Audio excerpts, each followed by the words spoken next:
एक बार एक छोटी सी बच्ची हाथों में मिट्टी की गुल्लक लेके दवाइयों की दुकान पे भागते हुए पहुंची।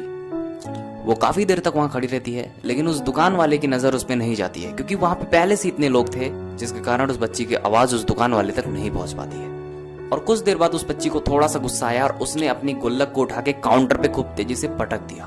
और आसपास जितने लोग भी खड़े थे सारे उस बच्ची को देखने लगे। दुकानदार ने उस बच्ची से पूछा, बेटे आपको क्या चाहिए? फिर वो बच्ची ने बहुत ही भोलेपन से बोला, मुझे एक चमत्कार चाहिए। फिर दुकानदार ने बोला, बेटे चमत्कार तो यहाँ नहीं मिलता है। फिर बच्ची को लगता है वो दुकान वाला उस बच्ची से झूठ बोल रहा है। मेरे गुल्लक में बहुत सारे पैसे हैं, बस आप बोलिए कितने आपको पैसे चाहिए, लेकिन मैं आज यहाँ से चमत्कार लेके ही जाऊंगी। लेकिन उसी काउंटर पे एक और आदमी खड़ा था और उस आदमी ने उस बच्ची से पूछा, बेटे आपको चमत्कार क्यों चाहिए?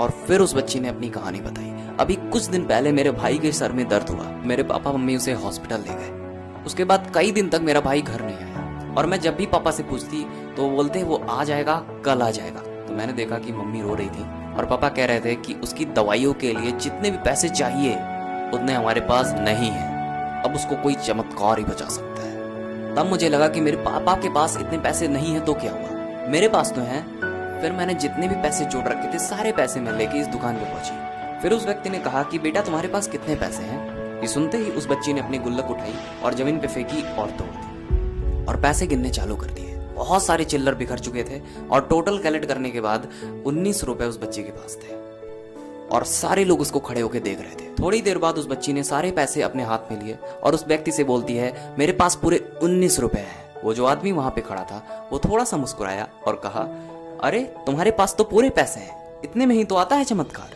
ये सुनकर वो बच्ची बहुत खुश हो गई और बोलती है, चलो मैं आपको अपने पापा से मिलाती हूँ। और बाद में पता लगता है कि वो आदमी कोई आम आदमी नहीं था, बल्कि वो न्यूरो सर्जन था और मात्र 19 रुपए में उस बंदे ने सर्जरी की और कुछ ही दिन में उसका भाई घर आ गया। और उसकी माँ जब उसके पापा से पूछती है कि अब बता दीजिए आपने ये चमत्कार किया तो किया कैसे, तो फिर उसके पापा बोलते हैं अपनी बच्ची की तरफ देख के, ये चमत्कार इसने किया है। तो यहाँ पे एक बहुत बड़ी बात है जो हम इस बच्ची से सीख सकते हैं कि हमारी जिंदगी में ऐसा समय जरूर आता है कि हमें कुछ समझ में नहीं आता है और हम हिम्मत हार जाते हैं, और फिर हमारे अंदर एक बच्चा होता है जो कोशिश करने से कभी पीछे नहीं हटता है, क्योंकि उसे लगता है कि मेरे लिए कुछ भी नामुमकिन नहीं है, क्योंकि उसको ना शब्द पता ही नहीं होता है कि ना शब्द होता क्या है, और वो कोशिश किसी भी हाल में नहीं छोड़ता है। और जाते जाते बस इतना ही कहना चाहूंगा, जो कमजोर होते हैं वो अपनी किस्मत पे रोते हैं, और जिन्हें आगे बढ़ना होता है वो पत्थर का सीना चीर के भी आगे बढ़ जाते हैं।